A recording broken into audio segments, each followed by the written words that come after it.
कालों के काल महाकाल की दिव्य भस्मारती।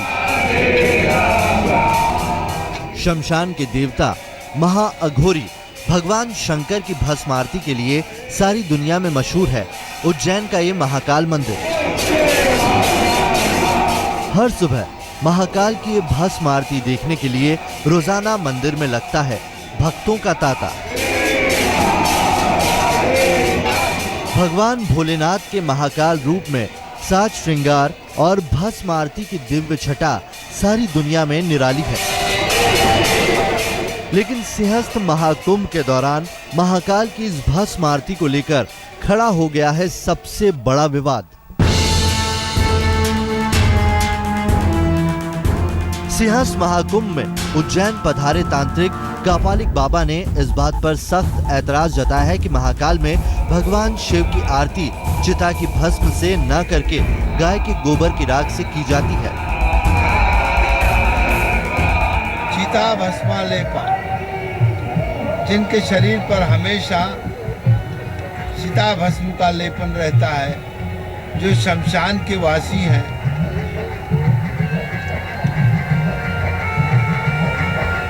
उनकी आराधना में इतनी बड़ी कमी क्यों रखी जा रही है और जनता को क्यों बरगलाया जा रहा है कि ये चिता भस्म से भगवान का वो होता है।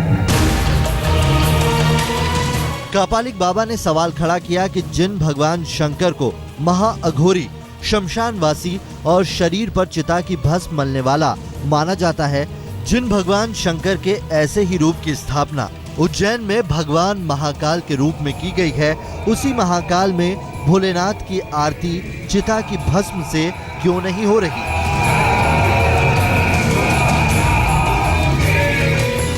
गुस्साए कापालिक बाबा ने तो प्रतीक स्वरूप एक शिवलिंग पर चिता की भस्म से आरती करके भी अपना विरोध दर्ज कराया।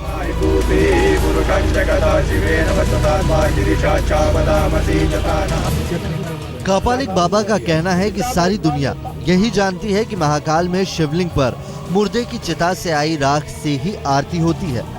अगर ऐसा नहीं है तो फिर महाकाल के पुजारी इसे गोबर आरती कहें।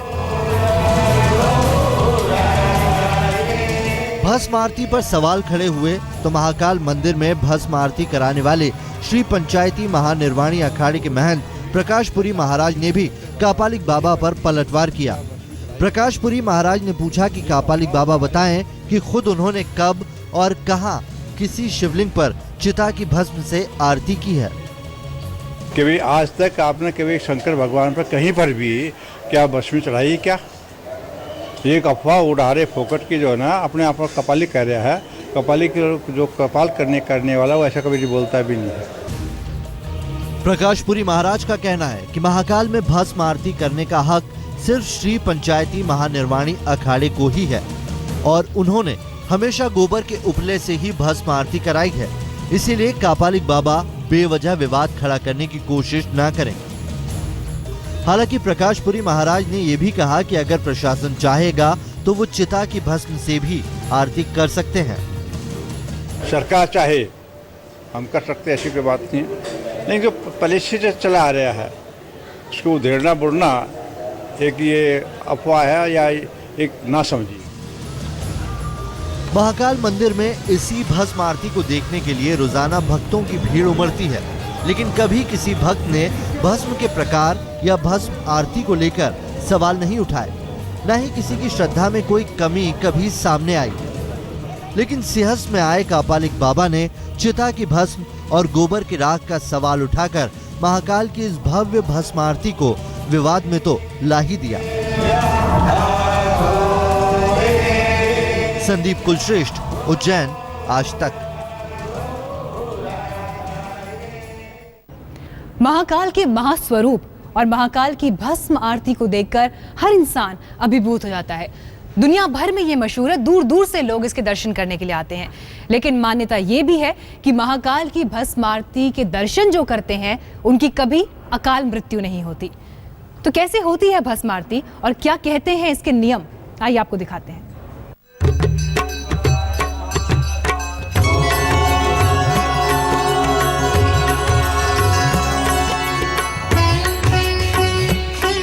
भगवान शिव का साक्षात शरीर माना जाता है शिवलिंग।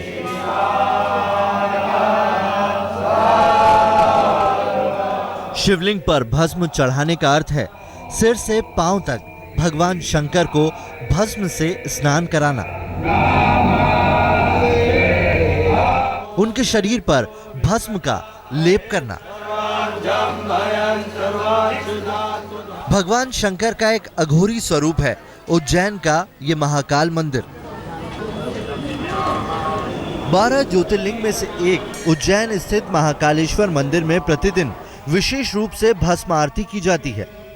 शिव जी के पूजन में भस्म अर्पित करने का विशेष महत्व है।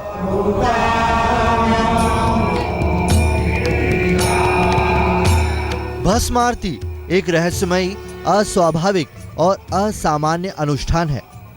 दुनिया में सिर्फ उज्जैन के महाकाल मंदिर में ही होती है भस्म आरती। महाकाल मंदिर में दिन का पहला अनुष्ठान होता है भस्म आरती। भस्म आरती भगवान शिव को जगाने, उनका श्रृंगार करने के लिए होती है।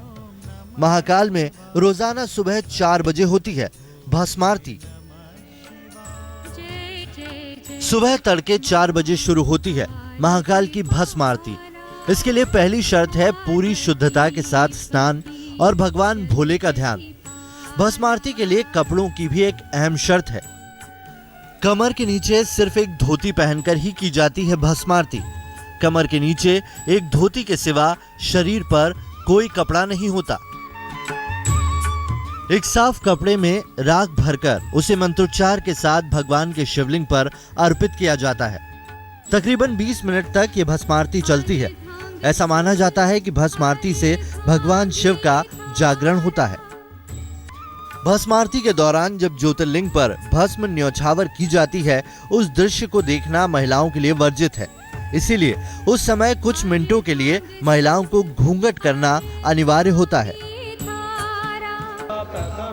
भस्म आरती के दौरान ही भगवान शिव का श्रृंगार किया जाता है, जिसमें भांग का लेप शिवलिंग को लगाया जाता है और उससे शिवलिंग को दिया जाता है महाकाल स्वरूप। भगवान शिव को अर्पित की गई भस्म का तिलक जरूर लगाना चाहिए। मान्यता है कि जिस प्रकार भस्म यानी राख से कई प्रकार की वस्तुएं शुद्ध और साफ की जाती हैं, ठीक उसी तरह शिव जी को अर्पित की गई भस्म का तिलक लगाने से अक्षय पुण्य की प्राप्ति होती है और कई जन्मों के पापों से मुक्ति मिल जाती है। महाकाल की इसी दिव्य आरती में इस्तेमाल होने वाली भस्म को लेकर सिंहस्थ में शामिल होने पंजाब से उज्जैन आए कापालिक बाबा ने सवाल खड़े किए हैं। लेकिन कापालिक बाबा के सवालों का जवाब भी मंदिर में भस्म आरती कराने वाले महानिर्वाणी अखाड़ा के महंत देते हैं और शिव महापुराण का जिक्र भी करते हैं। शिव महापुराण में भस्म के बारे में क्या जानकारी दी गई है, ये भी हम आपको बताएंगे। आप बस बने रहिए हमारे साथ। आज तक ब्यूरो। तांत्रिक कापालिक बाबा ने महाकाल की भस्म आरती के लिए मुर्दे की चिता से भस्म लाने की बात कहकर विवाद छेड़ दिया है। वहीं मंदिर के महंत का ये कहना है कि वो उपले की भस्म का इस्तेमाल करते हैं आरती के लिए। अब सवाल ये उठता है कि मुर्दे से लाई जाने वाली भस्म और साथ ही उपले की भस्म का रहस्य क्या है और क्यों महाकाल की आरती की जाती है भस्म से। देखिए रिपोर्ट। भस्म क्यों लगाते हैं बाबा भोलेनाथ? क्या है शिव के शरीर पर भस्म का रहस्य? भस्म में छिपा है कौन सा जीवन दर्शन? सृष्टि के अनूठे देवता, देवों के देव महादेव, और उज्जैन में महादेव का वैसा ही अनूठा महाकालेश्वर मंदिर, और मंदिर में भगवान शिव की अनूठी भस्म आरती। सब कुछ एकोस्ति द्वितीयो नास्ति। ऐसी अनोखी भस्म आरती से जुड़ी एक किंवदंती है, एक दर्शन है, एक सोच है, क्योंकि इस अखिल ब्रह्मांड में सिर्फ भगवान शिव ही हैं जिनके साथ इंसान का जीवन और मरण का रिश्ता है। और भगवान भोले के हर स्वरूप, हर कार्य से जुड़ा है एक अनूठा दर्शन। पहले आपको बताते हैं उज्जैन के महाकाल मंदिर में भगवान शिव की भस्म आरती से जुड़ी किंवदंती। शिव पुराण के मुताबिक आज के उज्जैन यानी ऐतिहासिक काल के अवंतिका में एक राक्षस था जिसका नाम था दूषण। दूषण के अत्याचार से नगरवासी त्रस्त थे। उससे मुक्ति पाने के लिए श्रीखर नाम के एक बालक ने शिव की आराधना शुरू की। अच्छा, तो तू है वो मायावी बालक? बालक श्रीखर की आराधना से प्रसन्न होकर भगवान शिव प्रकट हुए और राक्षस दूषण को अपनी तीसरी नेत्र की ज्वाला से भस्म कर दिया और फिर उसी भस्म को अपने शरीर पर मलने लगे। ओम नमः शिवाय। साक्षात शिव को सामने देख उनके भक्त अभिभूत रह गए। महादेव खुद भी बालक श्रीखर की भक्ति से काफी प्रसन्न थे और उन्होंने उस शिवलिंग में विराजमान रहने की बात कही जिसकी पूजा श्रीखर कर रहा था। तो इस तरह महाकाल उज्जैन में बस गए और उनकी भस्म आरती की परंपरा पड़ी और किसी मुर्दे की चिता की राख से भस्म आरती की कथा जुड़ी। भगवान शिव की भस्म आरती से जुड़ा एक आध्यात्मिक और दार्शनिक पहलू भी है। शिव पुराण के मुताबिक भस्म सृष्टि का सार है। एक दिन संपूर्ण सृष्टि इसी राख के रूप में परिवर्तित हो जानी है। भगवान शिव इसीलिए अपने शरीर में भस्म धारण करते हैं, जिसका अर्थ है कि एक दिन ये संपूर्ण सृष्टि। भारत और पाकिस्तान के बीच कल होगी द्विपक्षीय बातचीत। ये बातचीत विदेश सचिव स्तर की होगी। पाकिस्तान के विदेश सचिव कल भारत पहुंच रहे हैं और वो यहाँ हार्ट ऑफ एशिया सम्मेलन में हिस्सा